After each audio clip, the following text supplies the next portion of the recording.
The following talks were recorded in 1984 during a 9-day intensive. These rare recordings were recorded on a home video camera on extended play. We have done our best to sharpen the image and balance the color so that you can have the direct experience of Westa's message. In order to get the most from these tapes, please listen to them with your heart and leave your head aside. Enjoy.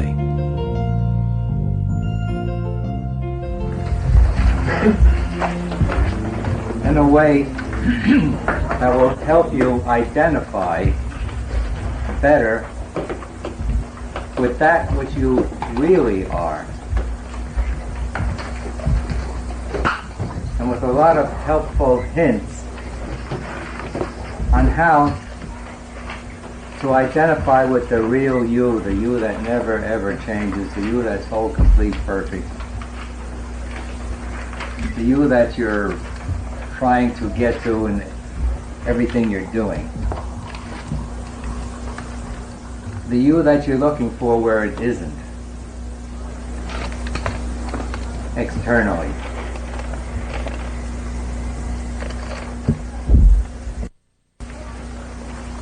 One reason why I say it's easy is because you're trying to find you. How difficult is that?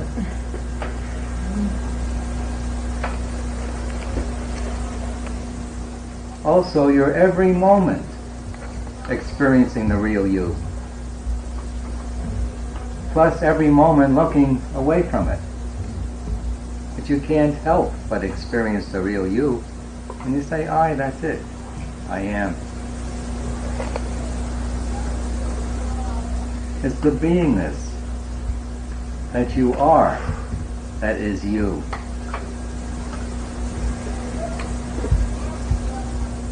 How many of you expect to have these carcasses 1,000 years from now? 100 years from now? Even 50 years from now? We have one person. Marilyn will tell us all about it. Well, I'll be around your age.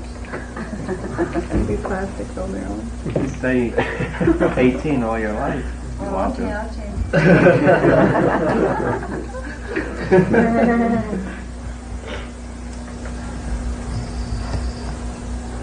And if you really love the body that much, you do it. You stay 18 all your life. Maybe 16, I don't know. 25. But we should look toward the part that we really are. Bring it out. Identify with it. Make it part of our conscious living. I am I. Get the sense of only I am. I am that I am. Are you? You say yes. Okay, that's it. Just be that only. And you're in the ultimate state that you're all the time striving for with misery. Misery is moving away from that state. The only happiness there is being in your beingness. What you've heard me say is just quieting the mind through satisfying the desire. And when the mind is quiet, you're just being, and that's the happiness you feel. That's the only happiness there is. How many have discovered that yet? That there's only one single happiness. That's when you're being your beingness. Okay, that's a big assist because it should alleviate, do away with all that effort looking for it out there in a million different directions. Now that doesn't stop you from doing what you're doing out there. It doesn't matter what you do.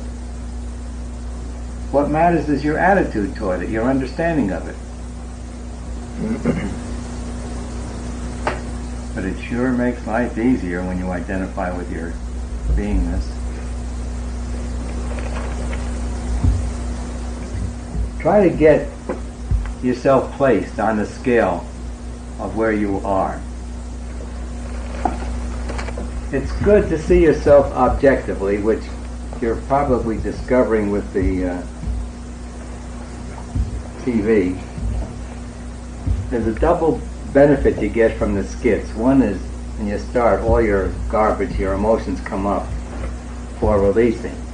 And then when you watch it, it's entirely different, isn't it, when you watch it? Yeah. Because the first part is very subjective. It's me with all my pet garbage. And it's not what it looks like objectively. We don't see ourselves the way we really are. So when we come back and look at it, we want to hide, most of us, don't we? That's not me. I didn't do that. But you see yourself objectively, it helps you move into the points of garbage that you are very much avoiding. So when you identify as to where you are and you see it objectively, you can say, boy, I'm in the first step, or I'm in the 10th step. I've got to move.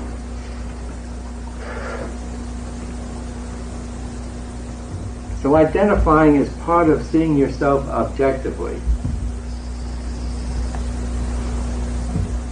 And there's three parts that you think you are. You are, that's your beingness, that's the real part of you, which sets up your mind and then develops all these programs over the ages. And the programs motivate the thinking. And the programs are your feelings.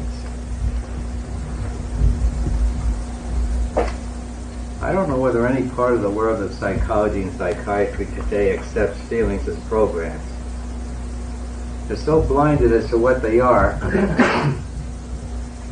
I think they accept them as being natural and right. Just adjust them a little bit so things get a little better. But feelings are simply programs. Subconscious automated programs of how we react to the external world. And every one of them has been put in as a pro-survival program in order to keep the body surviving. How many of you have seen that all these feelings are survival programs? Well, that's great.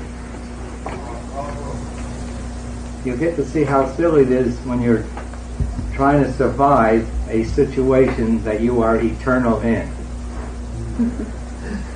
And that's what you're doing. You've got no choice. You're eternal. And all this struggle trying to survive. But wherein is the error?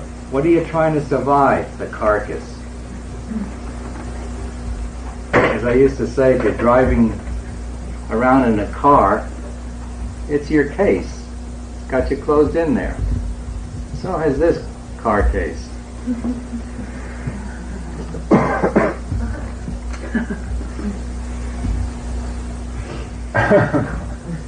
So in your beingness, you create your mind and start programming everything, and you think you are the body, and you think the world is external to you after you have created it.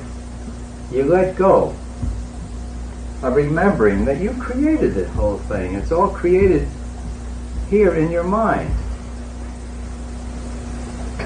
Change the picture mentally, and it instantly changes out there. It's called a miracle.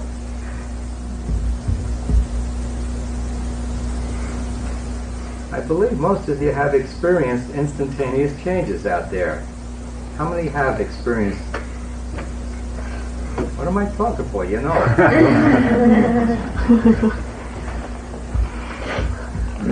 But there's nothing out there but the sum total thinkingness, most of which is subconscious, and therein lies the problem. subconscious means simply we do not want to look at it. The mind is a tremendous mystery to the world because they don't understand what it is. They can't see the simplicity of it. It's the sum total of all your feelings and thoughts, that's all. That's how simple it is. It's a collection of your feelings and thoughts. And everything you experience is via the mind. Go unconscious, the mind's out of the way, there's no experiencing.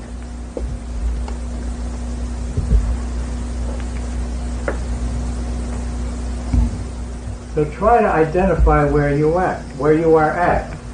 Well, most of the time, are you identifying with your body and the world? The answer is yes. Wouldn't let you answer that one. But you can make it otherwise. You continue in what you're doing, but shift your identity from being the body just to being. Identify with your beingness, and you just sit back and you watch the world go by. You get into the state of witnessing. You don't even feel yourself moving because you cannot. You're omnipresent. When you identify with your beingness, you discover that you're everywhere present in the entire universe.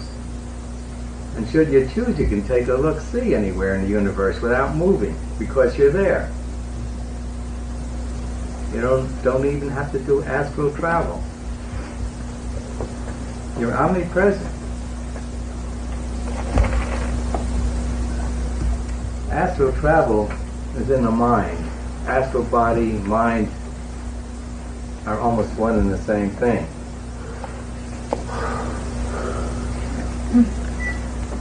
So identify where you're at. Make a decision to cut the journey short. Go free. Why agony when you can be free?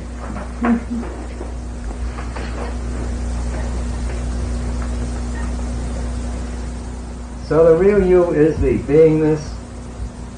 The ego you is 2 and 3, your mind and your body. And the 3 states that you identify with are beingness, doingness, and havingness. And with this you can relate to the chart of emotions. Apathy, grief, fear are down in havingness only.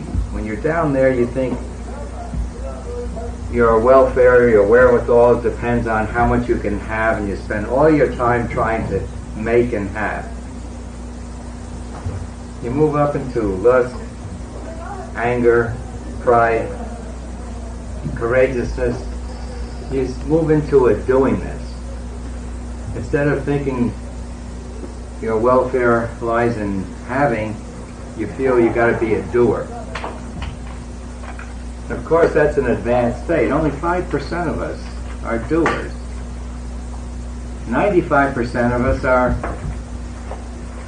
wanting to have. And we're down so low, we put ourselves in the state of being a slave. We must have a job. Someone must tell us what to do and give us the food that we eat and the money to get our lodgings. The only reason why people work in jobs is that we have a slave consciousness. We're down in a havingness.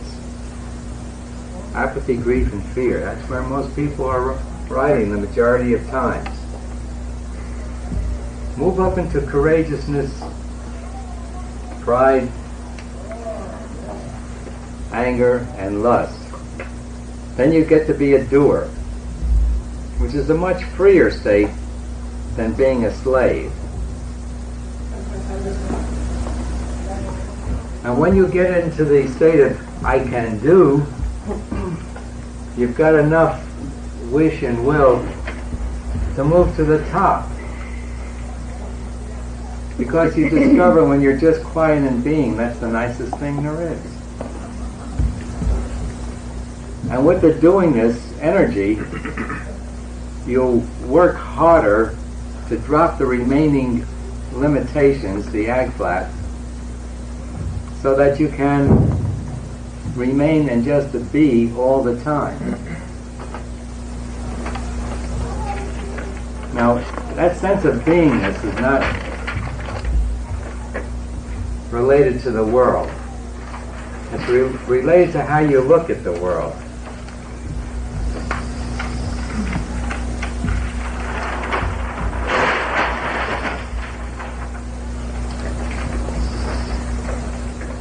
You watch the world go by. You watch yourself. You watch your own body moving around like you now watch other bodies. You'll see your body objective to you, like you see other bodies objective to you.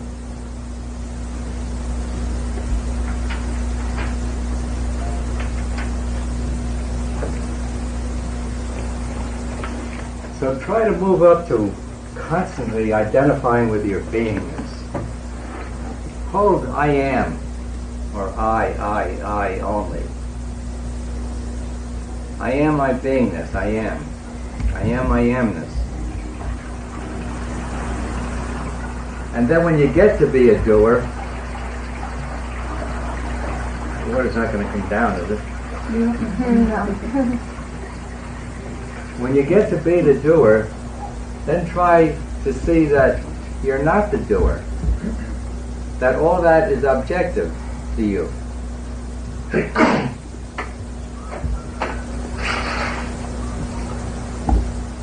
Try to take the attitude, I am not the doer.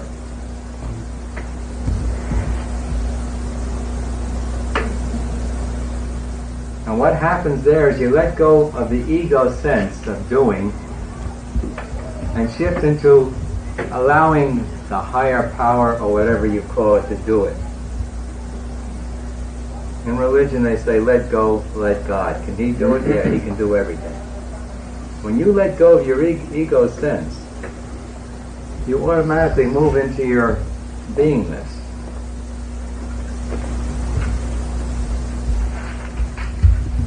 And that takes care of everything with no effort. And your life becomes totally effortless.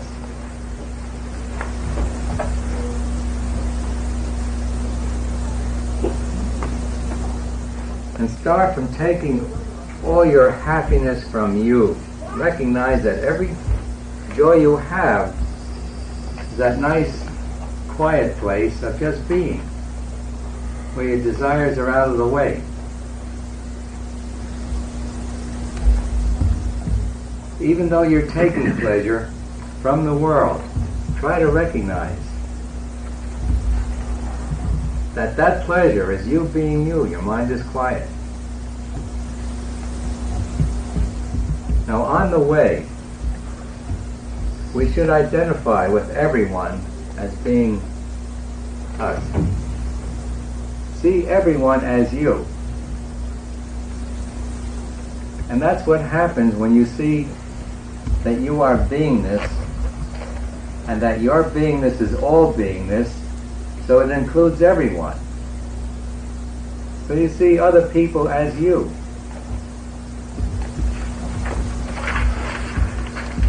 Then try to identify with everything out there, every atom as you, because it's your making. And when you identify with it, you'll get to see that you created everything you're experiencing. It's all in your mind, all you're experiencing. It's all in your creative mechanism. Mind is only creative. Creates the thoughts that we hold in mind.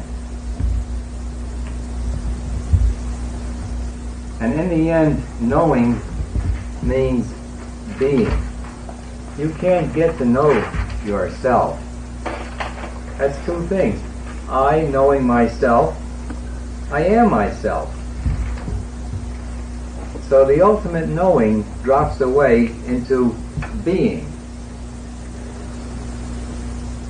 All knowledge drops away into being.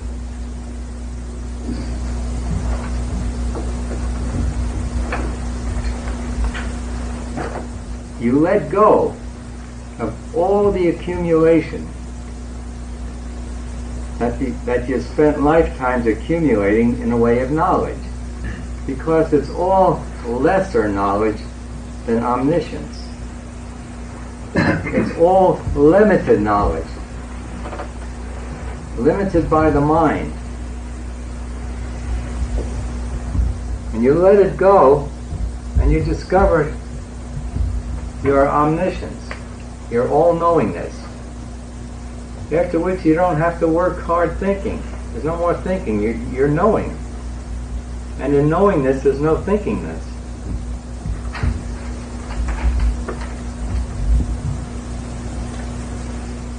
So see nothing out there but your sum total thinkingness. By the way, I think it'd be good if you'd write this down, to be used in the future as a reminder, as a refresher. Did everyone get the first chart? Or is there anyone who did not get the first part? Write it down. You can use this in the future. This is stuff I believe you don't read in books. Or do you read it in books? No. Not me. Not this one. They'll give it to you in one sentence, but not broken down this way. So it's good to have it where you can keep looking at it until you become it, with a capital I.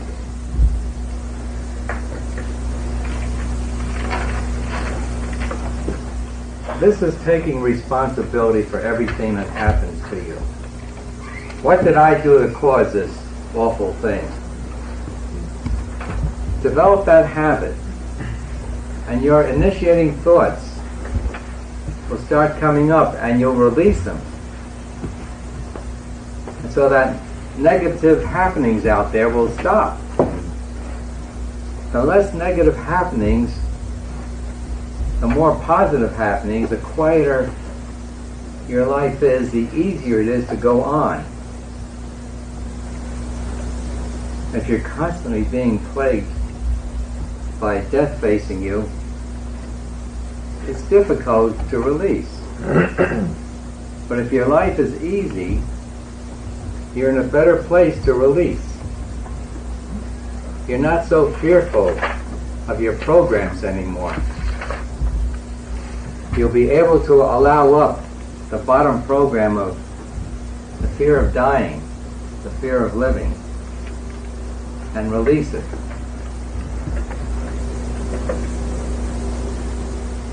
And when you continue this, see nothing out there but your sum total thinkingness, then you discover there is, in actuality, nothing out there but my beingness. Which reminds me of Vivekananda. He said, when you get to the end of the line, you discover there never was anything but I all alone. I, my beingness, is the totality of all beingness, and that's the only real thing there is. Your beingness never ever changes. Your beingness is eternal. And because it never changes, it's the only truth. If something changes, it was not true the moment before. For a thing to be true, it has to remain as it is. And the only thing you will ever experience that does not change is your beingness.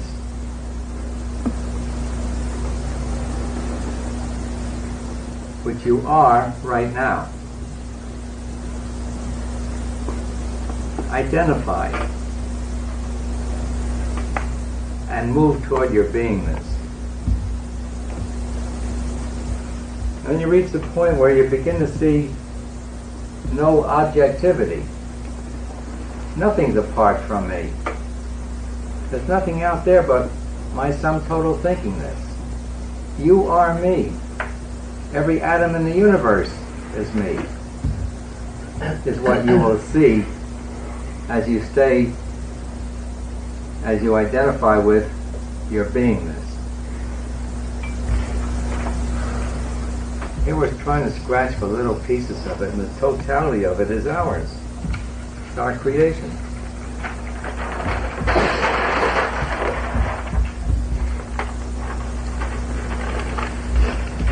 So we work and release until there are no thoughts. Now every one of you experience moments when there are no thoughts. And it's a tremendous state. But as long as there's a piece of garbage left, it comes into play and pulls you away from that nice quiet place. And some of us think it's the noise out there that's real, not the beingness. And we move away from, rather than try to stay in the state of beingness. And when you get there, you'll be intuitive only. You'll operate in the world without thinking. You'll be offensive to no one. You'll have answers for everyone. You can talk to people on their subject and help them. And as you're doing it, you're watching your body talking and answering their questions, and you're listening to it just like they are.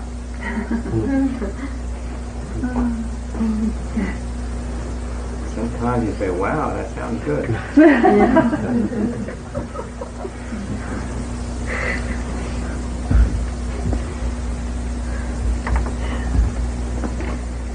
So,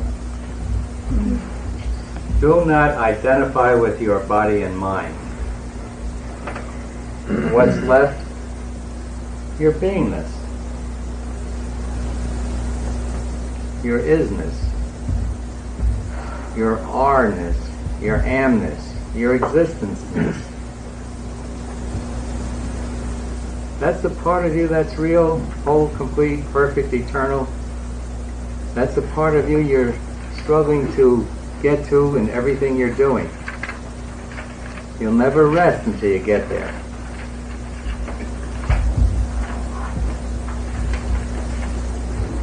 Summed up, have no attachments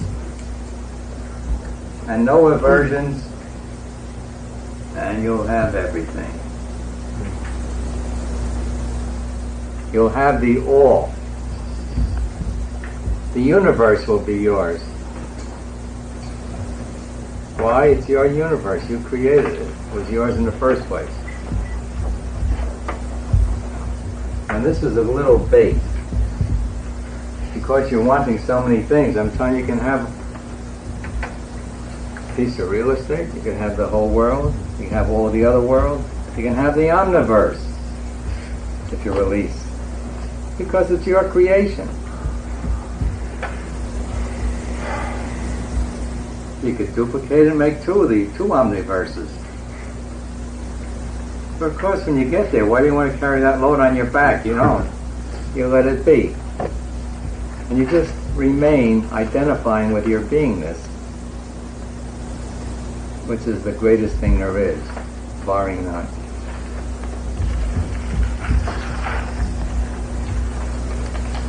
I think there's more. Well, here are words indicating the free state. This can help you in setting your goals. The word I like best is imperturbability. The place where nothing can ever disturb you again. The place where no person can disturb you. You just look at the other one and you allow the other one to be and want what the other one wants. And it doesn't disturb you one iota. even if they want to kill you. How can it disturb you? You're eternal.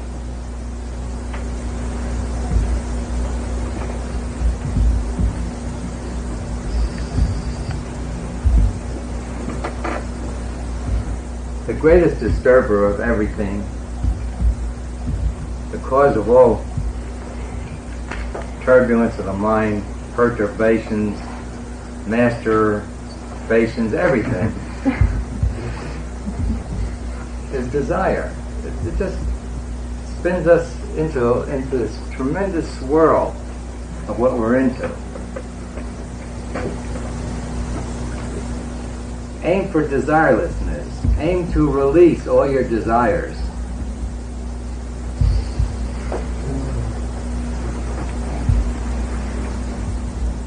Try to move towards less and less effort.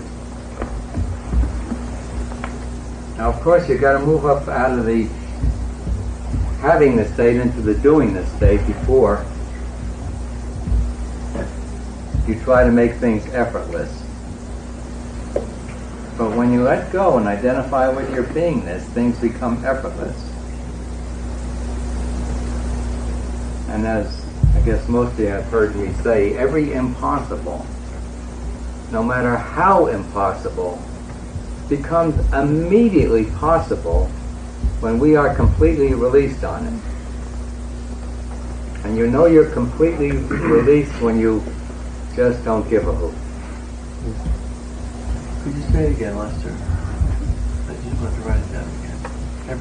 Every impossible, no matter how impossible,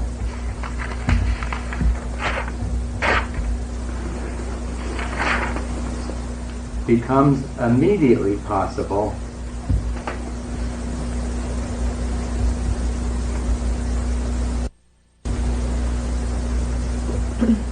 when we are completely released on it.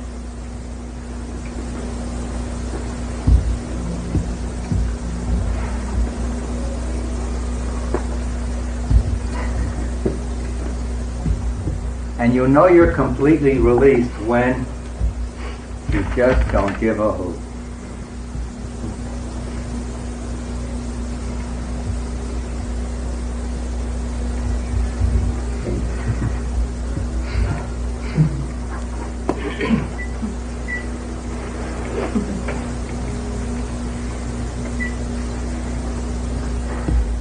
The sense of actionlessness, of not being the doer.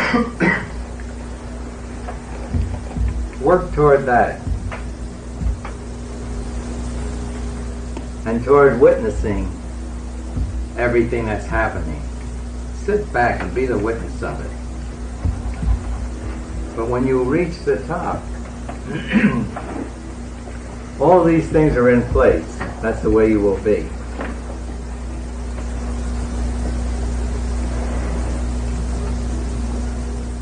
Those are the 5 words that I like best for the top state.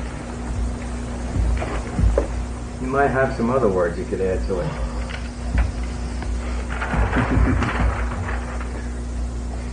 And so to close, on a sense of humor which most of you have seen, apathy, grief, fear, lust, anger, pride, courageousness, acceptance, and peace. We must get rid of the ag flap in order to cap it. And coming from this side, cap spells P-A-C, and this is the Pac-Man. The C-A-P is the Pac-Man that gobbles up the ag flap.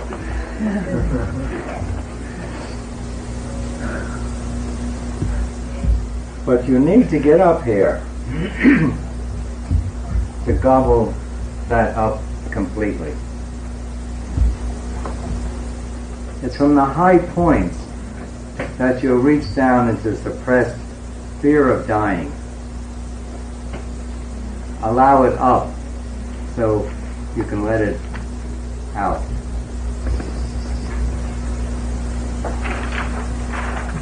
Okay, that's the end of my talk for today. Be yourself. You've got no choice. No matter how much you try otherwise, you'll always end up eventually just being yourself. Only. So why not now?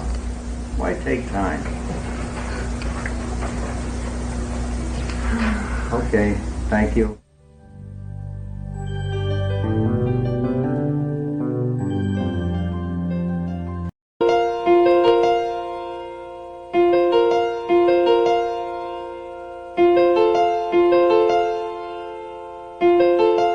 The following talks were recorded in 1984 during a 9-day intensive.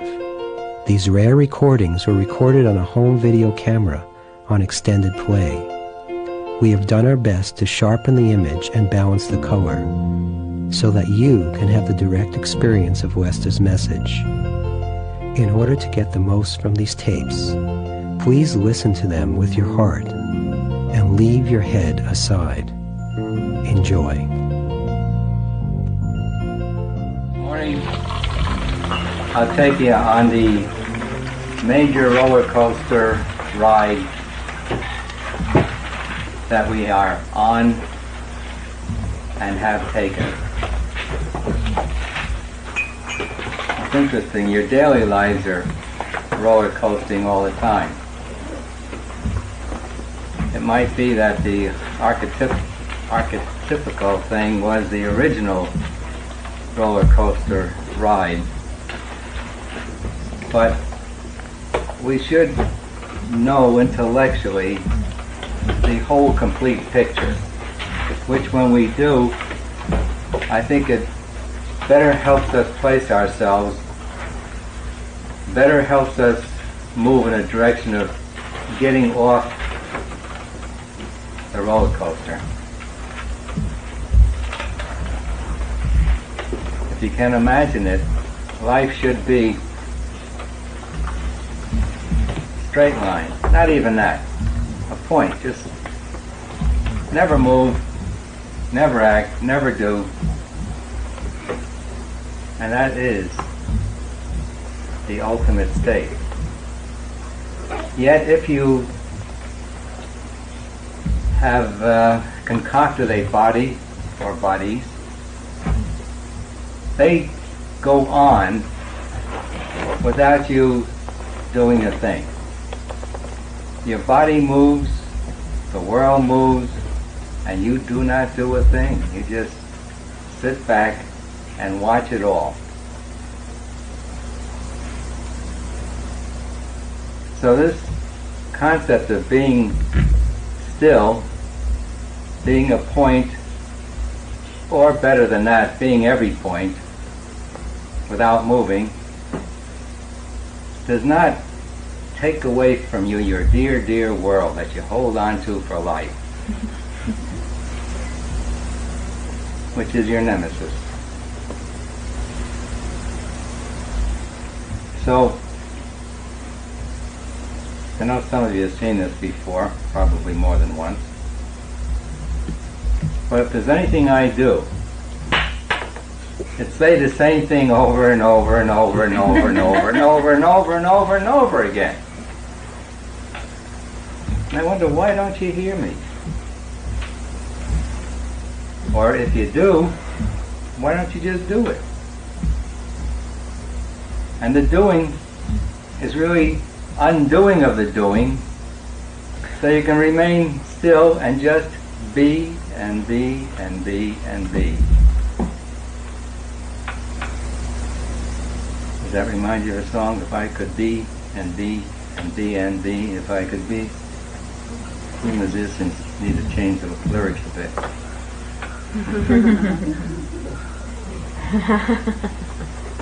But what I'm really doing, I see, is introducing mantra. If anyone here do mantra or have done mantra?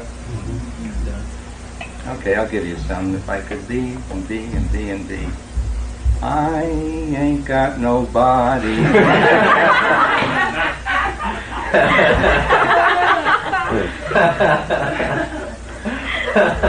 I'm misbehaving all by myself. That's it. There's a lot more. There's a lot more But the whole concept of mantra is to get your mind in the direction and try to quiet it by holding it on that one direction so that the other directions would drop away. It'd be wonderful if they would. But mantra is good if you have a very noisy mind, to get it quiet. I gave Marilyn Rodak a good one. Didn't I? Which one? I am I. I am I. No, I gotta be. You gotta be free. I gotta be free, or I gotta be me. Change the song. Change the song from I've got to be me to I've got to be free. Oh, I gotta be free. I gotta be free. You could also. Gave me I am I. I gotta be me.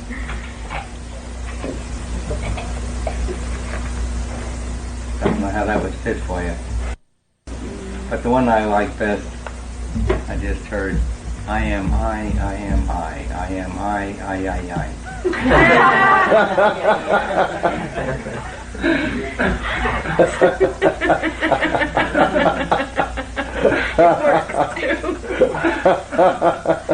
Yeah, try it. The last part. Get in the habit of just singing to yourself, I am I. Not the last part. How do you spell I? The one. I am I. That's I. The Yiddish eye. So this roller coaster that I decided to take a ride on,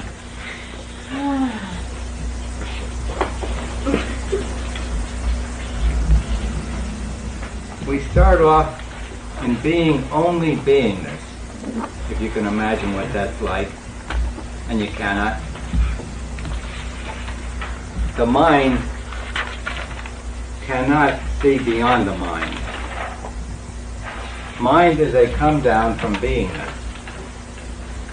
So when you try to imagine it, it's impossible.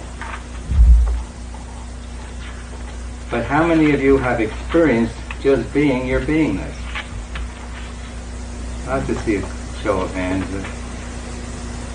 That's almost all of us. There isn't a moment when you're not. There isn't a moment when you're not experiencing your beingness. And this is what you're looking for. In your every act in life, you're looking for your beingness. And what is it? You call it yourself, or make it with a capital S.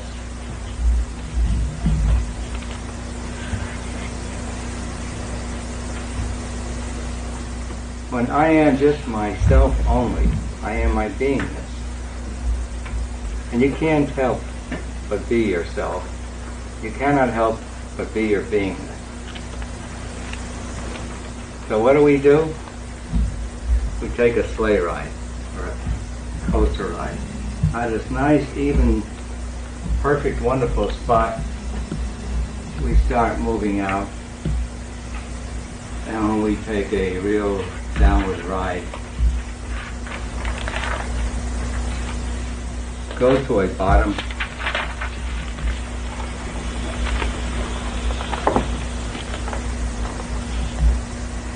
And then ride back again.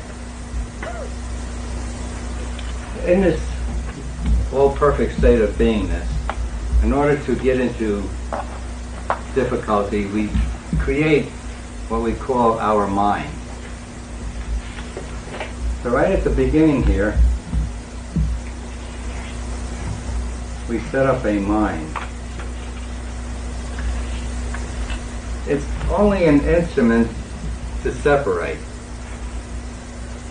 Only an instrument to create differences, parts primarily, after which the more parts we create, the more it hurts. So after we create this mind, we do everything to get back to the beingness with the mind. But the mind cannot do it because it's lower than beingness. But what the mind can do is direct you toward letting go of the mind so that you can just only be. But once we start out, that's not enough. We set up a body. The first body is a causal body. It's a delightful body because there, every concept, every idea we have is instantaneously fulfilled.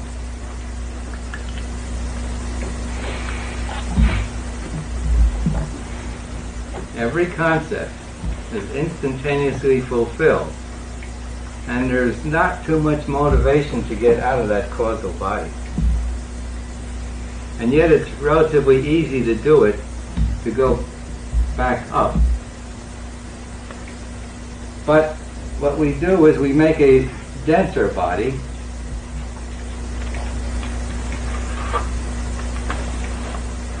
called astral.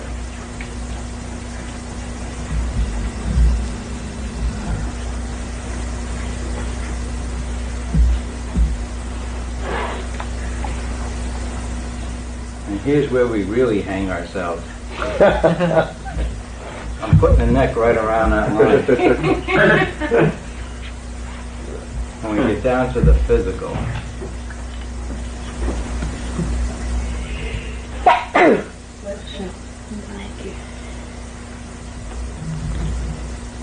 In the realm of time, this was started eons ago. In the realm of time, we've been hundreds of millions of years into the physical. This is how stubborn we are. And theoretically, any time anyone should choose, that one can go zip right back up to the top.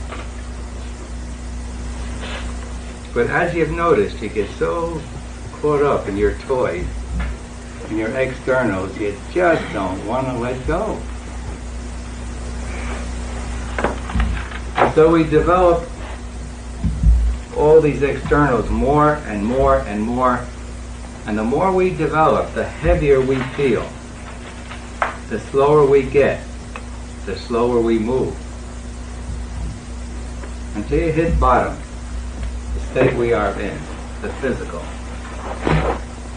It's the slowest, densest state possible unto beings everywhere in the universe.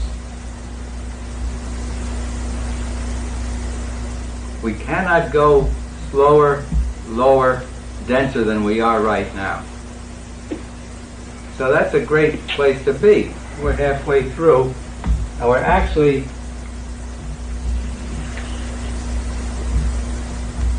those of us using the method are beginning to move up and out of the physical. We've chosen a time to come in when the incentives to get out of the physical are going to be the greatest. And that's great.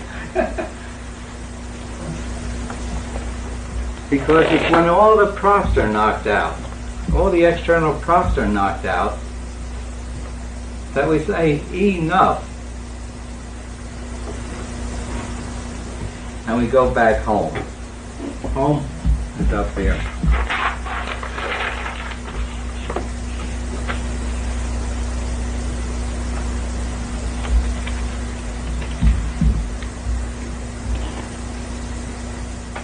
So you've chosen a wonderful time.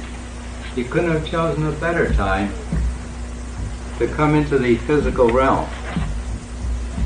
Because unconsciously, we set it up, originally consciously, so that we will not be forever caught up in this heaviness, in this misery, in this limitation.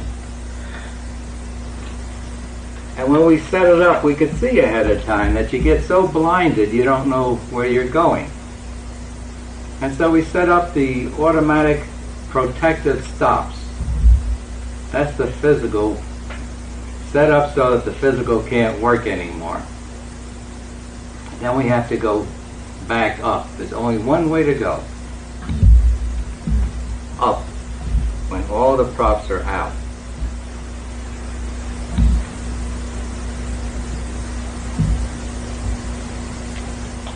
I don't know whether to mention it or not, but I will. The leader of what's considered one of the most spiritual countries in the world died this morning. Gandhi? Yeah, Indira. What? She was assassinated. Yeah. By whom? Two of her guards. They were Sikhs. Two of her personal guards who were Sikhs. What's Sikh? That kind of religion. There's a big group in India that kind of stepped aside from Hinduism and are seeking their way. But it's not spelled S-E-E-K, it's S-I-K-H. They're a big group there, and they're trying to separate their part of the land from India. So there was a battle going on. But the irony of it, who did it? Her closest personal guard. What I'm saying here is there are no safeties in this world, and what are you doing every day? You're trying to make it safe. Even if you get to be the head of one of the most spiritual and one of the largest countries, you still can't be safe. Until you identify with your beingness. And when you do, you will have the absolute safety there is. You're untouchable, immortal, whole perfect.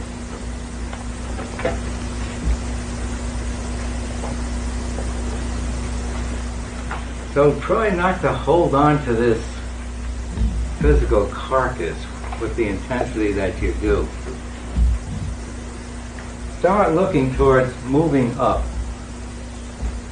You'll move back into the astral.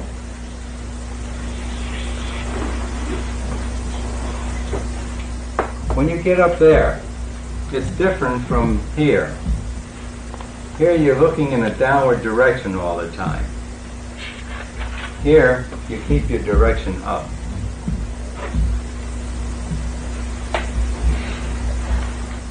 And when you do it enough, you get to be a Christ, a Buddha, back in the causal. That's where they are. And where they are is such a thin line from just beingness only. Should they choose to go over the line, they can do it. But they get caught up in wanting to help the world, so that ones who start helping seem to hang around for thousands and thousands of years. But they do it in a very comfortable body, the causal body.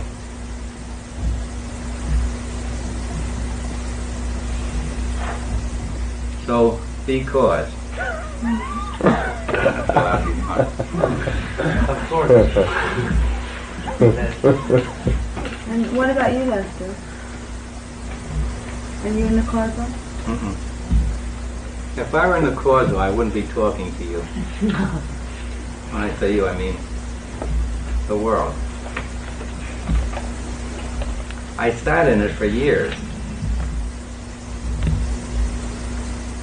And then came out to do my duty to God and my country, obey all the laws, and do good. In other words, you were drafted. But I volunteered for it. You have to volunteer originally.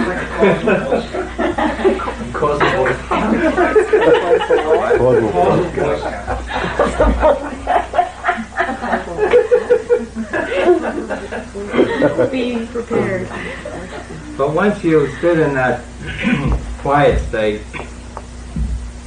it never leaves you.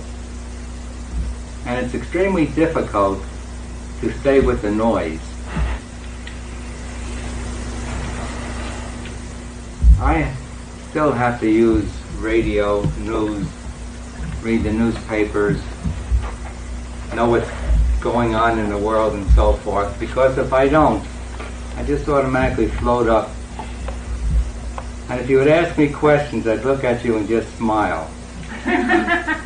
Because there are really no answers to the questions you're asking. You're asking me, well, why shouldn't we be limited the way we are? Why shouldn't we have all these troubles? Why shouldn't we have this heavy body? Why shouldn't we suffer? Why shouldn't we? That's the way every question that you put to me sounds like. And in the early days, that was the way I used to answer questions. I wasn't even aware of it until an awfully sweet girl who worked with her husband at the Valley Verde School said to me, "Oh, Lester, you're so rude." I said, "Am I?" She said, "You certainly are." And I didn't know why, and so I had to ask her, why? She said, "I just asked you a question a few minutes ago, and you looked at me and smiled. You didn't even answer me.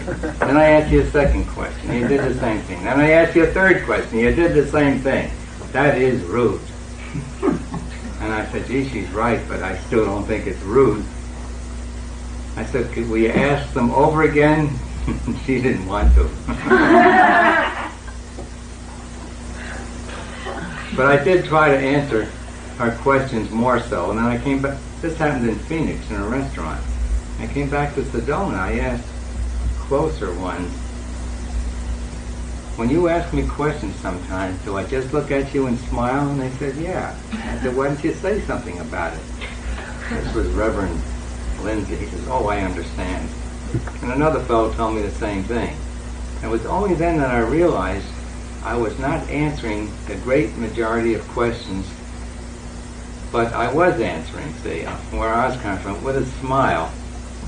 That smile is so worth that perfect being. Of course, when you project out to the other person, it tends to lift them. But of course, I couldn't lift them high enough to agree with me. And so they wanted an answer down in the pit. So I had to learn how to talk pit language again.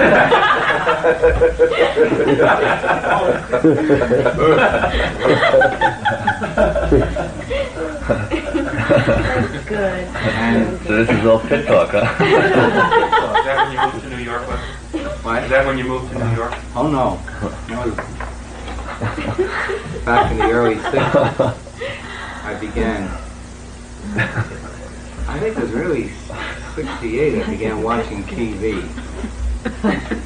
Hour in, hour out, one program after another, until I could get my first feeling. And when I got the first feeling, I got a little tear in the corner of my eye. I just jumped up and I applauded.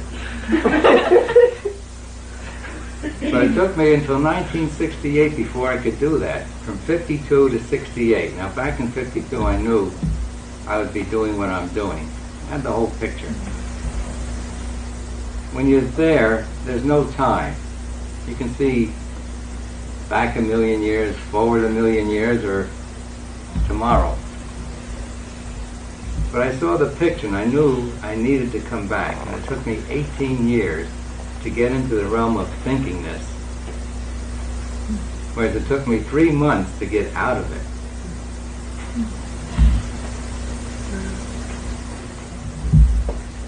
See, this is beingness. This is thinkingness.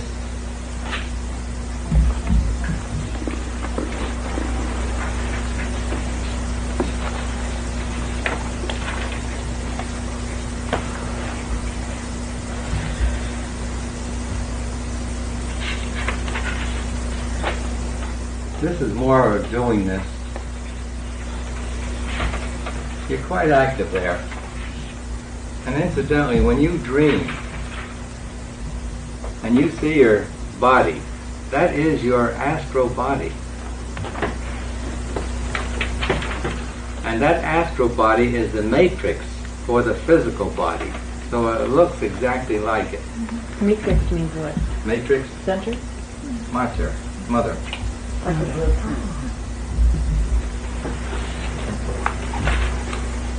It's the mother of this body. It forms this body. And down here we think we have to have in order to be.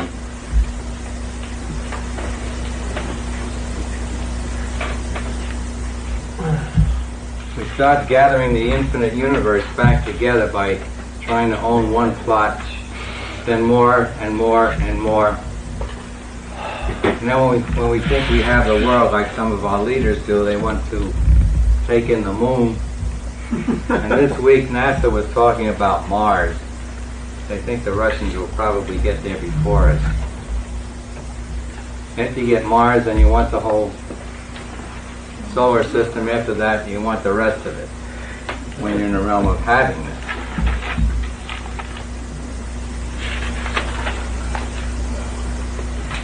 So when you're in happiness and you start to do, it moves you up towards the astral. Now there's a difference between here and here. When we're up in that top state, we're up there in sort of a passive way. And when we run the gamut of all this, we come back to it in a positive way. I think the best way I can explain that is like sickness. If you're born healthy and you're healthy all your life, do you appreciate sickness, health? Take it for granted. You like it. It's nice, but you're not aware of the value of the health. However, when you're sick for a decade or two or three, and then you become healthy, you will always appreciate the state of health. That's a positive knowing of what is health. Whereas if you're born healthy and remain healthy all the time, it's a passive knowing of what the state of health is. So when we run the gamut, we go out no more. Because I live in a hell. And that's the state we're in here. The most limited, the most hellish state beings can ever get themselves into.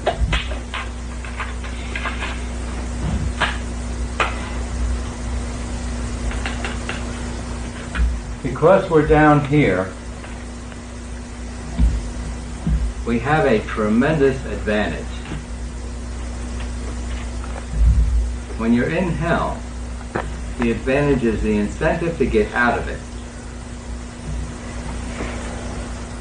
And we're plagued with it. Peppered like with bullets all the time to get out of this state. And because of that, from here,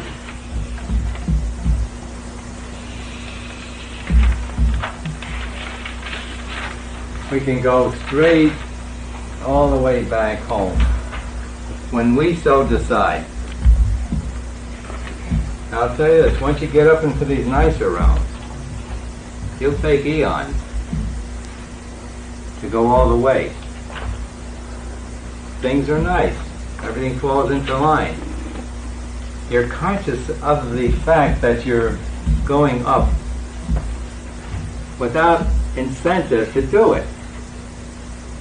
And so the old programs hang on and keep us in this nice state for eons. And yet we're never fully comfortable in any of these states until we get back there. We are always prodded by the memory of what it was at the beginning.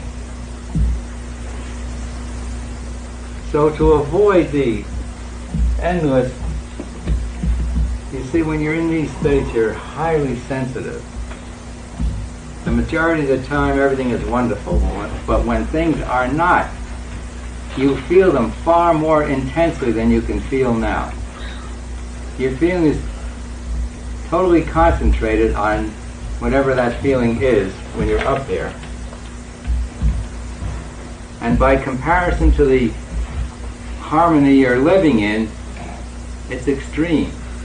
It doesn't last, but when you hit it, and you will hit it, it's extreme. And so you're occasionally going into a terrible feeling. How many people have read the Autobiography of Yogi? I can use that book to allude to these things. Here you take Yogananda. He was free before he was born. And at one time he's going to visit one of the saints who's way out, and he meets him. And all of a sudden, he drops down on the ground and he's crying and screaming, "Oh, please, give me an experience of God."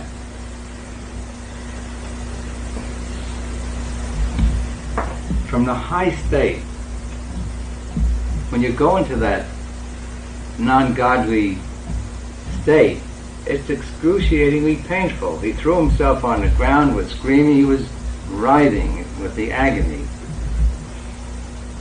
of not being one with God. Those are the things we go through in these higher states. So, what I'm trying to say, these states are awfully tempting. And as you move up, some of these characters will invite you into it. My recommendation is bypass it all. Take this. Get off the roller coaster. Go right back home. Being in the state we're in, any one of us can do it. Remember, that's the tremendous advantage of being here in the physical. We can go straight back home. You can do it in a few months, a few years, this lifetime, or many, many lifetimes. It's up to you. You make the choice. Now, the majority of people on this earth who do not have the Sedona method are going to take millions of years through the trial and error, through the hard way of smashing up everything to show us that it doesn't lie in things. I think you can see that as our trouble today. We have materiality. We were never so unhappy. Back in the days when I was a boy, a youth, hardly anyone had enough food. You can imagine that. We were doled out to things like fruit, desserts. They were expensive.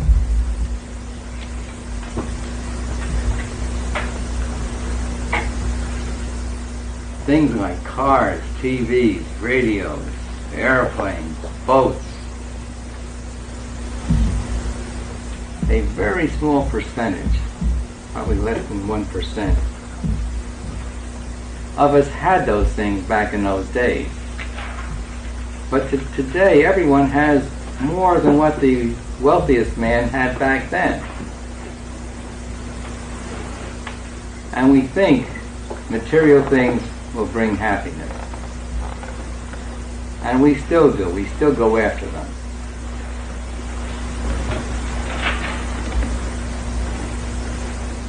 Discover where the happiness is. It's not in the thing. It's in letting go of the agony of not having it. Desire is an agony of lack. It's letting go of the desire for having it that momentarily quiets our minds. And at that moment, we're just being.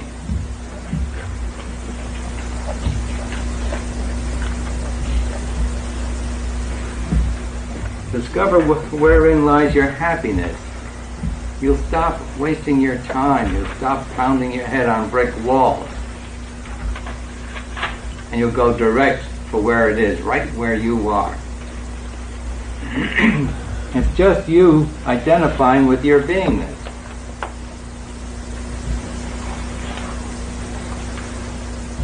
Can you see why I say it's simple? It's the simplest thing in the universe to be. You are. That's how simple it is. And when I say it's easy, what does it take for you to be you?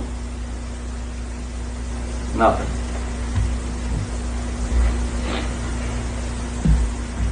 What does it take for you to be you? Nothing. What effort does it take to be? None. But look what you're choosing. A tremendous effort to be otherwise, to be limited, to be sick, to be chasing after specks in the world when the whole universe is yours.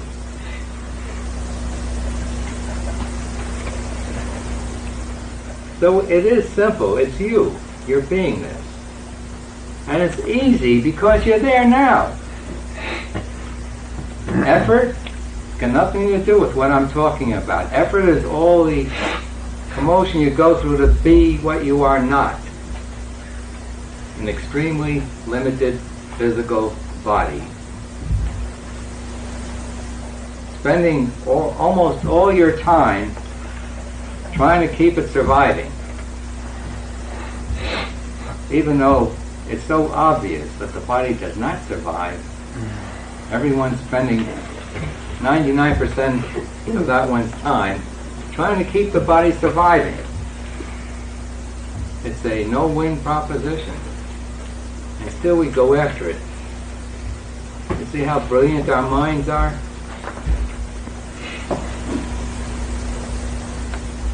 Loose the mind. Stop the thought by ridding yourself of the motivators of all the thoughts called feelings. No feelings and you're there.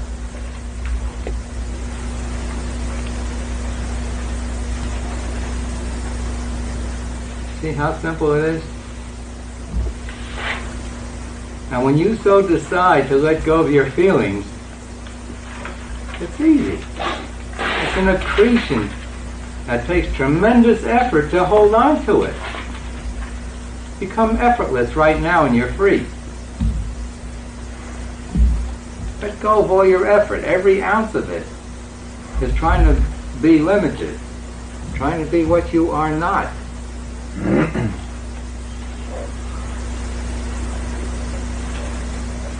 It's simple, you are it, and it's easy, it takes no effort. Every ounce of effort you use is trying to be a limited body. Trying to keep it surviving even though you're not smart enough to know that it doesn't. If you were, you just give it its just due. And you focus all your attention on going free. You would turn all your attention inward. Take all your joy from you, which is the only place where it is in the first place. So it's simple and it's easy. Everyone fights me on that. I think that's my biggest danger point. I think more people want to kill me because I say it's simple and it's easy than anything else. Alright, what is it that wants to kill me? Yeah. The effort. The ego? Wanting effort. The ego, the effort, the mind, they're all one and the same thing. Ego equals mind, mind equals ego. You're so wanting to be a limited ego that when I suggest otherwise, you want to kill me.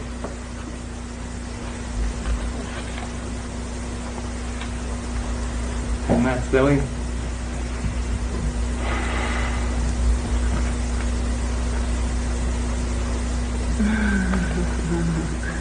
Not from the ego point of view. Well, right back. Ego, E must go.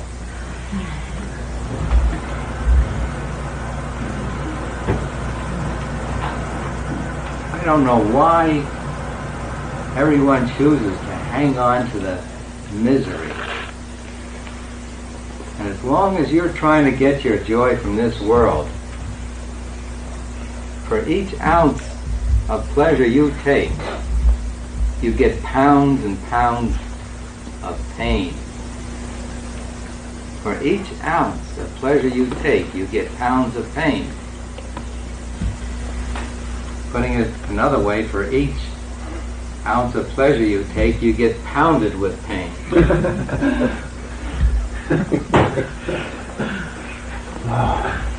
And you're all experiencing this, more or less. Why not make the decision here and now to go free and let it be in a matter of weeks, months?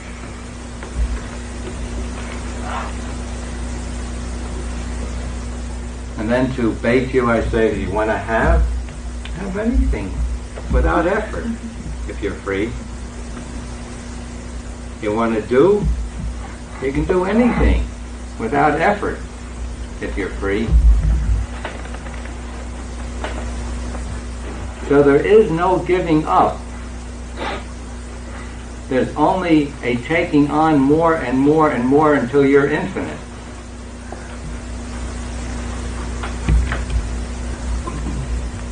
So many of you think you're going to give up.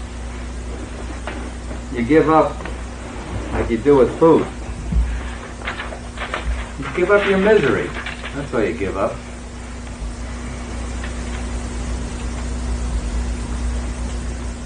But you have not convinced yourself yet to what I'm saying now. Because once you do, it's just a matter of months. And you'll dump all the feelings and just be your beingness.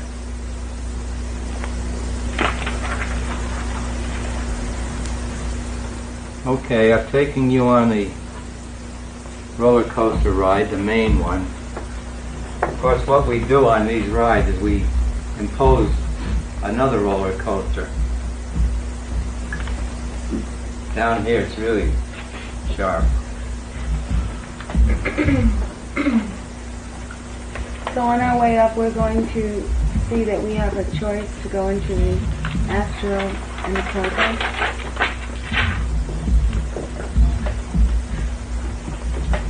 Can't you see it now? No. You don't think you have a choice? I mean, I don't know anything about the astral or the causal.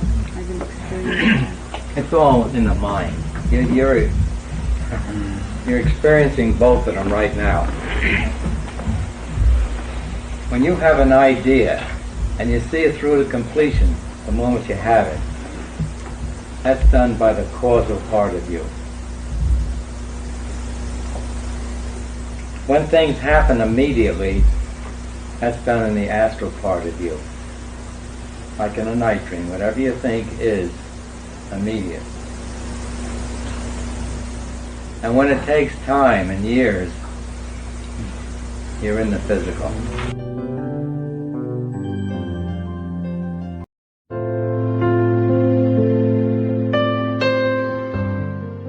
Nice to see you all. And soul to soul, you are me.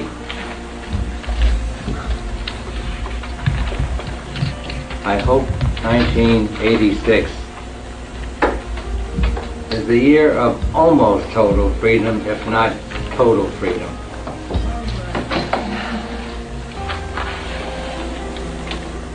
When you get to that place of total freedom, all the struggle is 100% gone. You don't have to work for a living. You don't even have to eat, but you will. You don't have to breathe, but you will.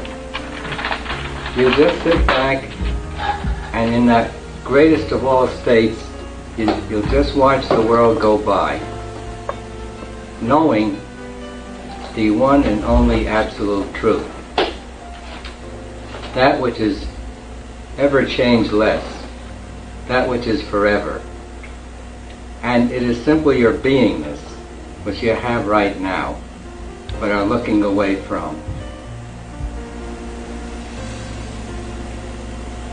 Isn't that simple? Thou art that which thou art seeking. On that point, you've heard me say you have no choice. You're whole, you're complete, you're infinite, you're omnipotent, you're omniscient, and you're omnipresent. And again, on that point, you have no choice. But you do have a choice to look away from it. 24 hours a day, 365 days a year, and as many years thereafter as you want, wish, desire, prefer. There's nothing you have to do to be this terrific being that you are. You do have to let go of being otherwise, which is simply getting up the devil, the ag flap, and just allowing it out. And when you do that, your mind goes quiet, and you just cannot help but identify with your beingness all the time. So long as you have any ag flap and cap, the mind unconsciously is active 24 hours a day, on guard in order that you might survive. Of course, when you let go of it, the big joke is you have no choice. You are eternal. And you see that this whole thing is just one grand joke that you played upon yourself. I, the infinite beingness, set up my mind, which set up the body, which caused me to forget that I did it, and then I think I am victim of the body, the mind, and everything the mind's created. I've got a chart here which I know some of you have seen before, but until you can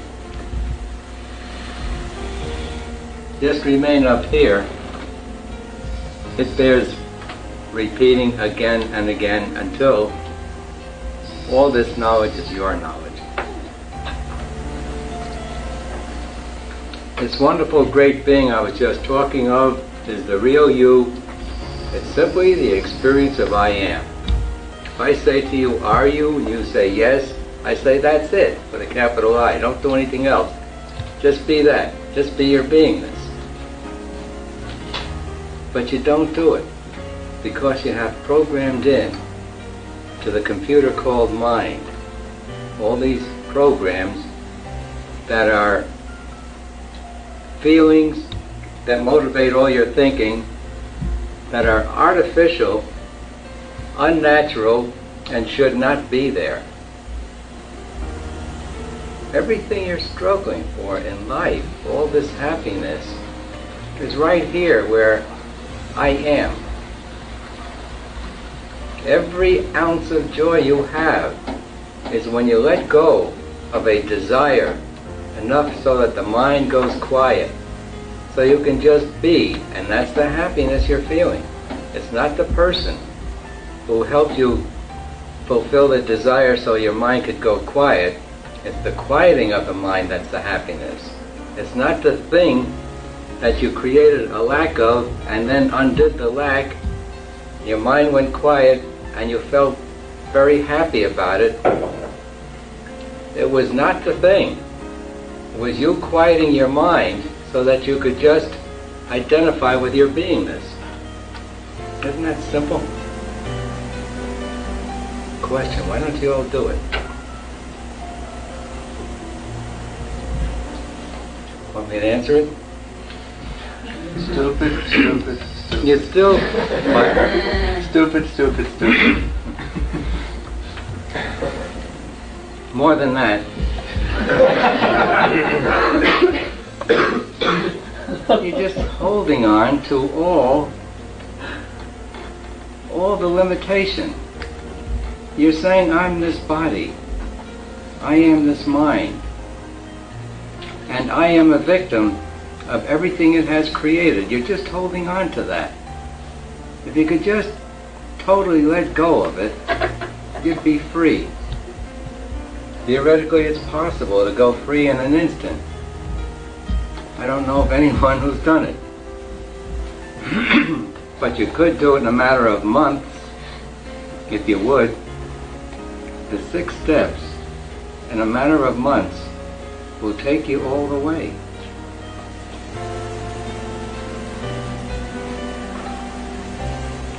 The most important step is the first. You've got to want freedom more than you want anything else in the world. The world is totally non-freedom. Someone described it like an oleander flower. Beautiful, but every bit poisonous. Every ounce of pleasure or joy you try to take from this world, you get hurt with. And you do it again and again and again. So stop looking for it where it isn't. Discover what your joy is. It's when your mind goes quiet and you're just being. And from that point, from your beingness point, you could will out all the rest of it. All the power there is in the universe is right at your center when you say I. But you add to it, ay, ay, ay. But when you say I, right there is all the power in the universe, which is enough power to throw out the totality of the remaining programming feelings. What I'm saying to you is a thing called willpower can be used. And willpower is just using this unlimited power that's yours all the time. It's just using it. And as you have most likely discovered, the more you release, the more you can release, the deeper you can go and pull up heavier garbage. The more you release, the more you accept that you can use this willpower. But through your discrimination, you could put in this will to go free strong enough to dump the whole thing. If not instantly, in a month or so. I recommend it. So here's the infinite you, all-knowing, all-powerful, and everywhere present. And it's your beingness. And it's the experience, I am. That's all it is. But what you do is you set up a mind which has limitation. And the mind is the saboteur and does all your separating from the oneness of the universe. And in order to do that, it sets up a body and all matter and all other things.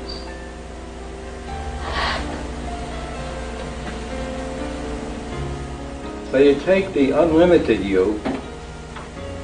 The moment you think, every thought has limitation. The moment you think, you are limiting yourself. The more you think, the more you are limiting yourself.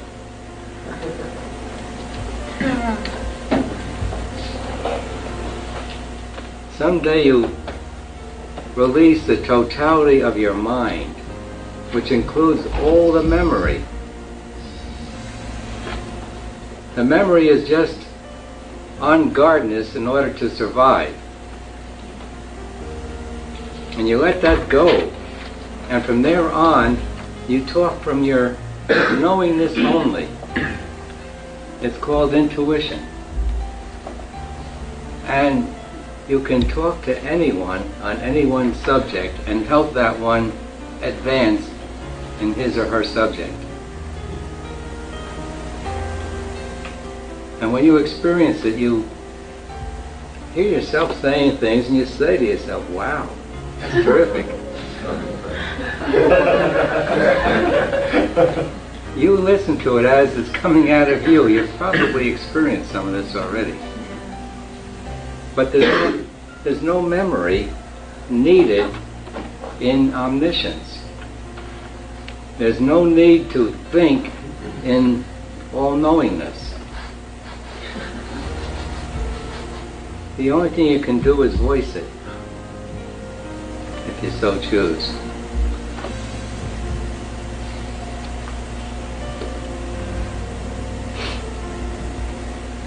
This triangle is a spiritual symbol.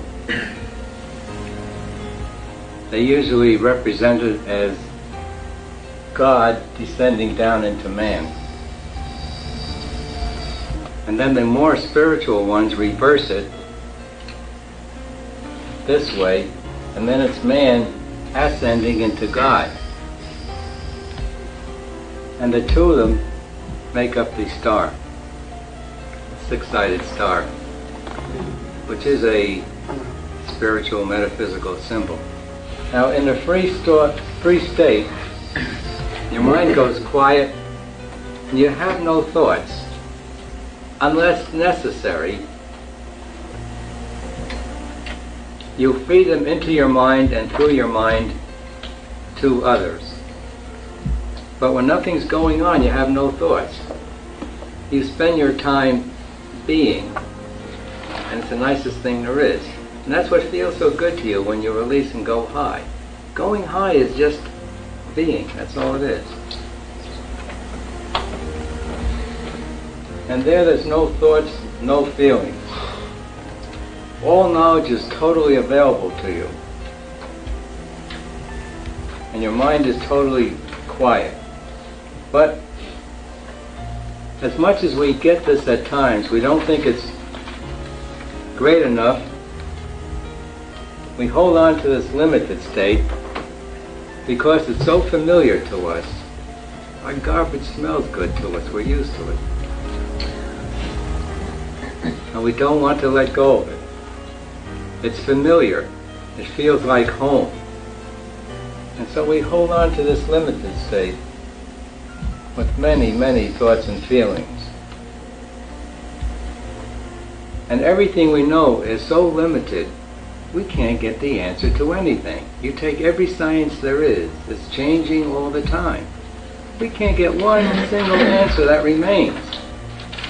Whatever the science is, it keeps changing all the time. You know of any science that does not change?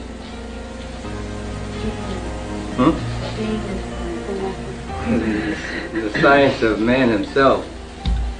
You're right, just understanding that you are beingness only, and when you identify with that, there's no more change. When you look at the world, it's just a distant movie out there. A screen, and the screen never changes, but you see those glittering shadows on that screen. But you know it's the screen that's out there, and it never changes. And that's what happens to this world. You see the world that way. You see the screen of the cosmos on which all these pictures are projected from our minds. But you know it's just space out there with all these flickerings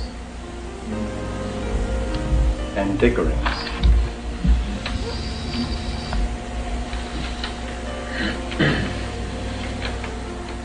So with this limited knowing, our mind is very active, and we have moments of pleasure with a constant background of discontent, sorrow, and misery. Those moments of pleasure are when you satisfy a desire and the mind goes quiet. All the rest of the time you got this heavy real heaviness within all the time. Everyone has it, no matter how successful they are in the world. They feel this heaviness and are seeking a way out of it. And of course, we never ever let go until we get to the top. But if you come this way, you get the ultimate joy, constant with no sorrow, with a sense of total fulfillment all the time, and permanent satisfaction. And don't think permanent satisfaction is a dull state. It's just the opposite. It's the greatest, most fulfilling state there is, total satiation. It's a beautiful resting place. But it is not being a zombie. It is not losing all ambition. It's just the opposite of becoming the all. And when you are the all, you don't have to scratch for it every day.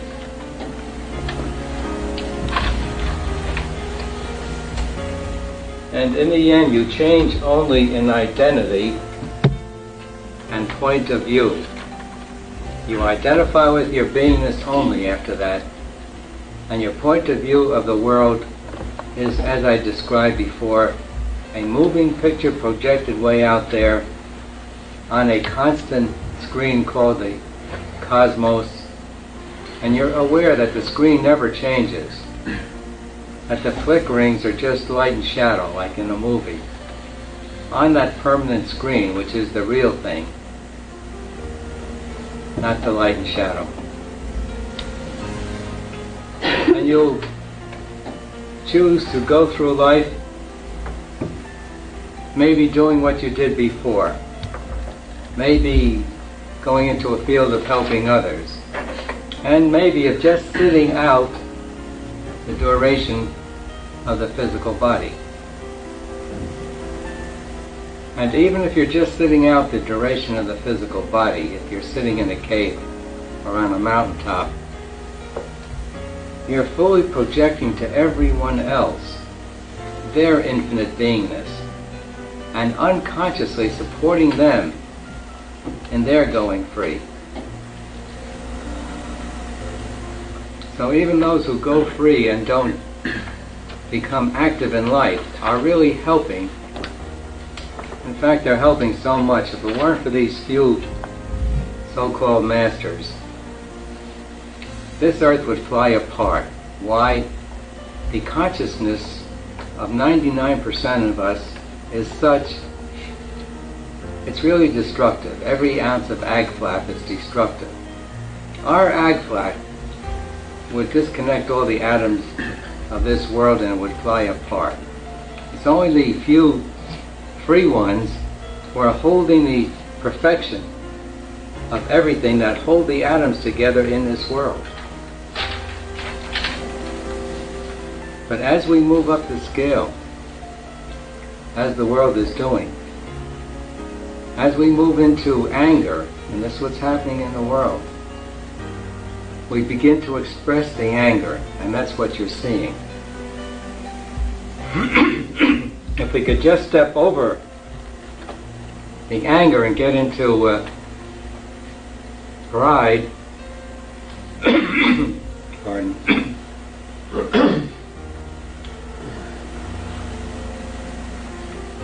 we wouldn't go through this stage of disrupting everything. I tell you what's going to happen, because you do not need to go through what others will see as destructiveness. We clean up the old through our anger and so forth. We knock out all the props and thereby get the incentive to go within and move up. So what's coming about is a beautiful evolution upward. If you don't go free by then, you're going to make yourself go free. Because you, like happened to me, you have a gun against your head. And the wanting not to be destroyed is incentive enough to make you go all the way so that you can transcend matter. Not only walk on coal, hot coals, but walk also on water and walk on air and walk through matter should you need it. By everything being made unsecure, insecure, you'll learn how to release on it so you're master over it. You can walk through fire, you can walk through water, you can walk underwater if you release all the cannots on it. Release the ag flap. So this is a wonderful thing that's about to happen. Remember to use it to transcend it. It's coming out in bits. It's fire walking and things like that, and you see it on TV, these yogis. I saw one with an elephant standing on his chest. Now the ribs can't take the weight of an elephant.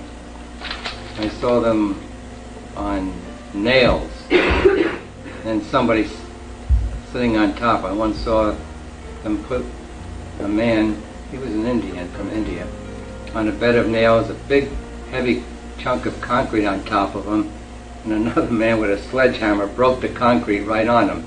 When he got up, he had no marks from the nails, from the spikes.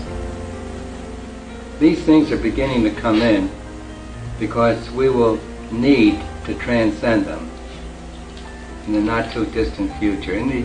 By the end of the century, which is only 14 years, the whole thing will be cleaned out, all the old, and we will start the new way of life, where we all look at each other with you are me. We are all one. It'll be a beautiful, harmonious way of life. It'll be heavenly compared to the way it is now. But once you get there, you're still not home, so there'll be things bothering you, but not nearly like they are now. We're in a constant state of being battered all the time. It's only our thoughts, of course. When we get there, we stop attacking nature, destroying it, and so forth. We get in tune with it, and everything comes our way with ease. We are fully aware of the beingness part of us, which most of the world called the God part of us, and we move in that direction consciously, but far more slowly than you're moving now. Because when there's a fire behind you, you're going to move much faster. And that's what we have behind us now. There's a fire behind us, driving us. So take advantage of the heaviness of this world. Release it until there is no heaviness. Now when you're released, you'll see no heaviness in this world. You'll see nothing but beautiful harmony all the time. Everything that formerly looked bad was just the right thing that was needed to do something to that person to make them move in the right direction. So even as heavy as this world looks, when you are released, it looks harmonious to you. And it really is.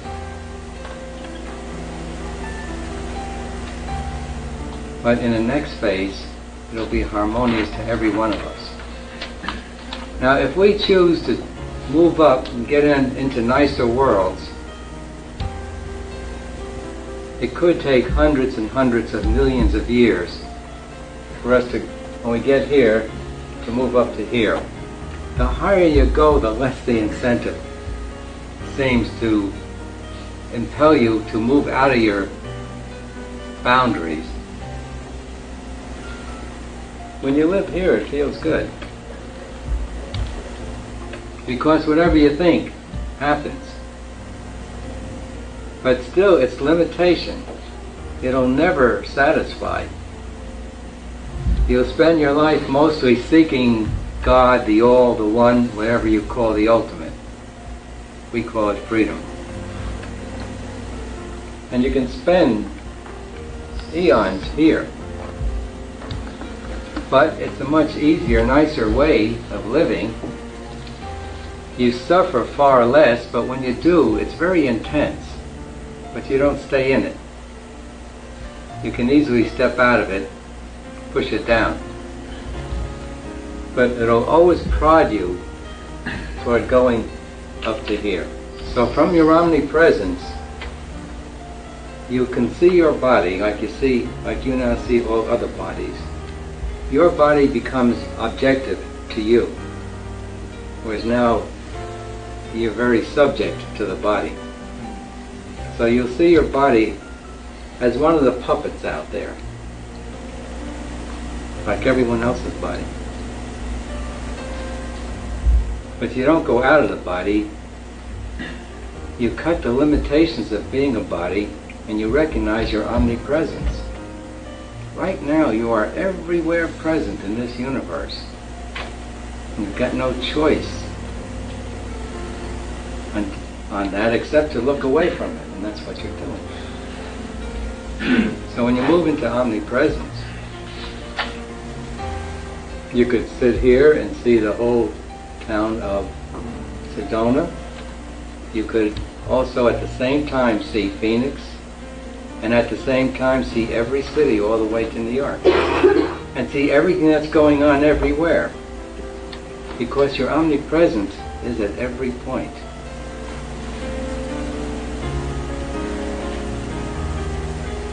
I have recommended to some of you to read the Autobiography of a Yogi, because it talks about these things. Yogananda went through these experiences and talks about them. The way he described it, when you let go, your center everywhere, circumference nowhere. So if you're centered everywhere, you see everything at the same time. You're not centered right through two tubes here. There are no limitations except those that we impose on ourselves. So if you want to know what it's like, let go of all limitations and you'll see. Ag flap is all destructive. Every bit of ag flap is destructive. And why don't we go around punching everybody? We'll get destroyed. So we suppress our destructiveness. The majority of the world rides in apathy, grief, and fear. 95% of the world. 5% gets up into lust, up into courageousness. That's the 5% that rules and runs the world. A tiny, tiny fraction of 1% will get up into peace. So if you say why, it's because we have overwhelmed ourselves with all this garbage.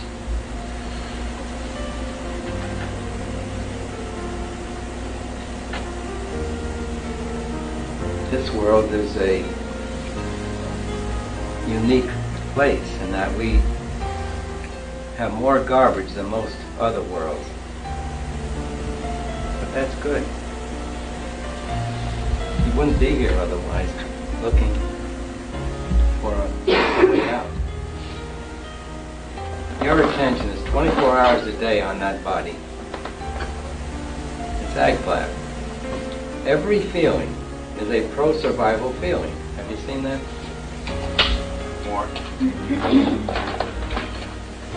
More than 24 hours a day, you're on guard in order to survive.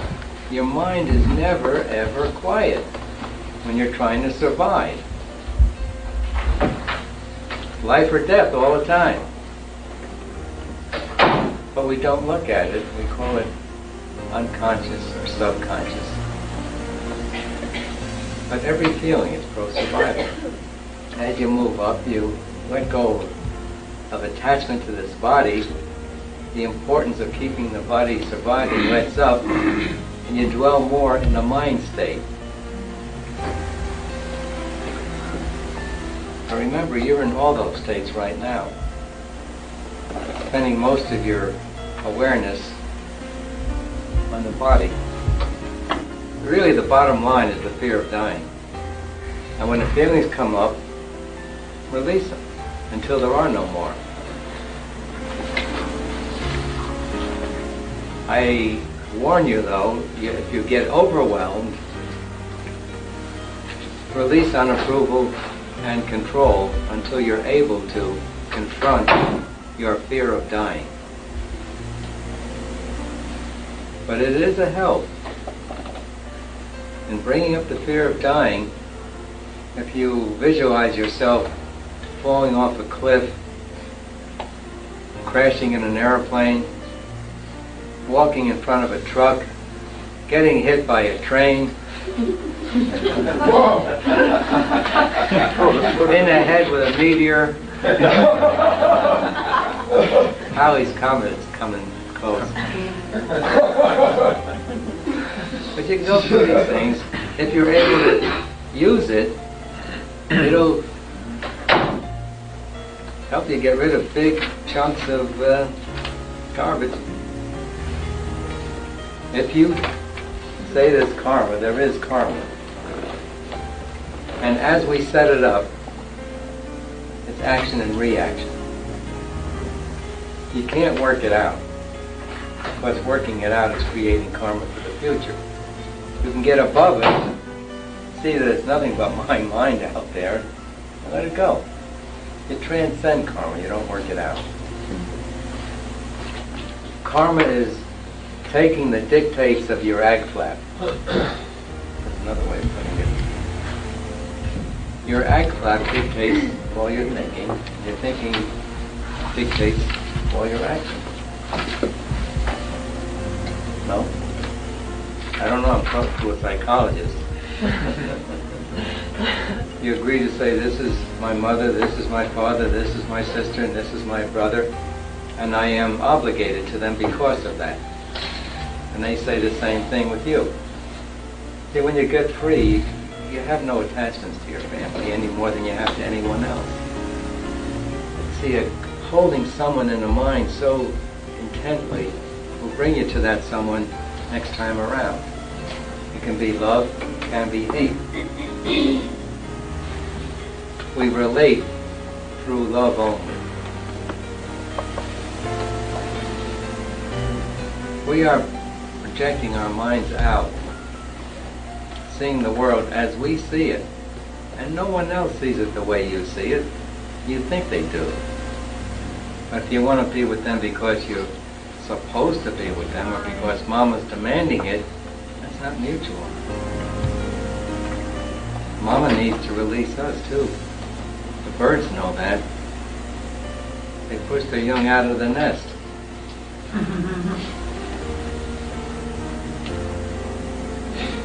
We don't have a strong responsibility to brothers and sisters. Right. Any more than you have to anyone else. You should love them purely. Want them to have what they want. Now, have illusions of 93 Rolls Royces. Enjoy his having 93 Rolls Royces. But in that, there's also some kind of talk about going free and evolving. And Talk. Okay. You got the right word. Okay. Let's talk about it. I guess my question is about the discrimination of, who's putting stuff out there in the world. I mean, that's worth listening to. And I know that you release and you discriminate on it, but I don't know. I just have some. I'm not even sure what the question is in there, but It's a good question. You're asking me. I'm asking you, how do you know? Hey. How do you know who's got the good stuff? I know, you've got it. Not Rajneesh, you've got it. He wants to exploit people. You're higher than Rajneesh. Would you do what he did?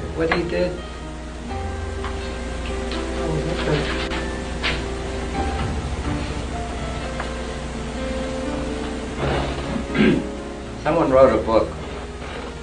If you meet your guru on a path, kill him. If you want to go free, you got to do that. If you want help and support that helps you remain crippled, you look for a guru, a master. But you are the master. I'm just the baiter. Well, it's interesting. What I know, for instance, that it's like from a place. All right, I'll answer your question. Yeah, right. You can tell a master by his equal-mindedness. You stop looking up to them. They're the same as anyone and everyone. Everyone turns out to be beingness only.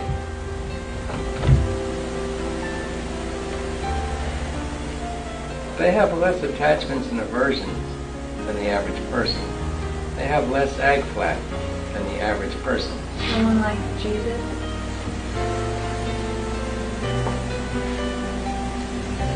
They're called masters. They've mastered matter. They've mastered their bodies. They have consciously let go of their bodies in whatever manner they did it.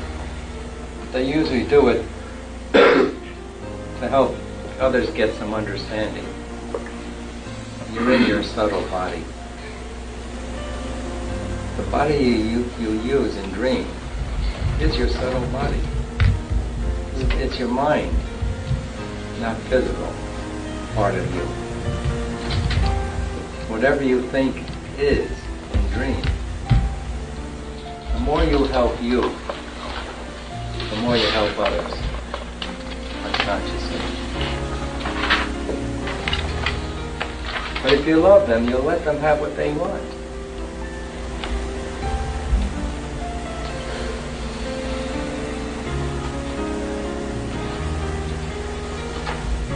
I have this last question, Lester. Should I just let go of one and figure out what that was? Yeah. It don't mean a thing if it ain't got that swing. All And right. that swing is up to get out of your thoughts. Okay. All right. We want to transcend the thinking realm. You've heard me say again and again, thinking is thinking. Every thought has limitation that we impose upon ourselves. When you're in your highest state, you're not thinking. You're just being. You've experienced it. Remain there. Or release the ag flap so that you can remain there. After which the world becomes totally effortless. Totally effortless.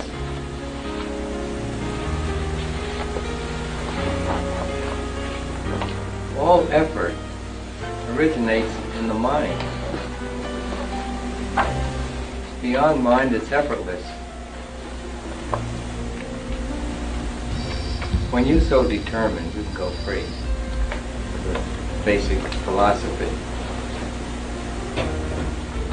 But I resolve that I wanted the totality of the good. If you do that, you'll let go of all the bad, all the But you limitations. have to believe that's so. Not believe it, decide so. Will it. Will it to be. Okay, every down to me was a wonderful opportunity to go up. You people look at downs and you hang on to the downs. But every down is a marvelous opportunity to go up.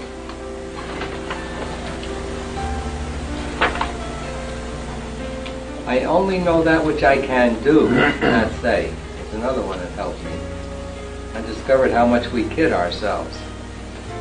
If I could do it, then I knew I had it.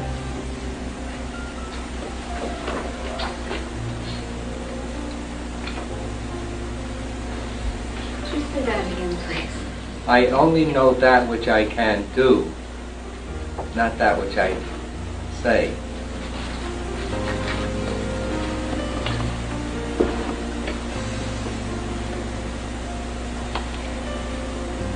But do you realize what every down is an opportunity to go up would do for you if you approached every down that way?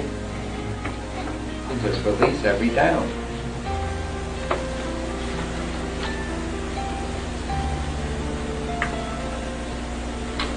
Like a friend.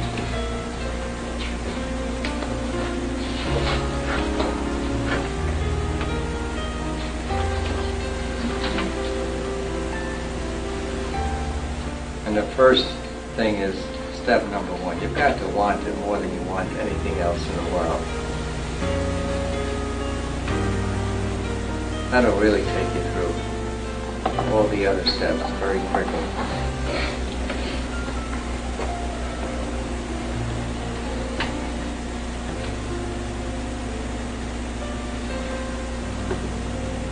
Everyone has exactly what he or she wants.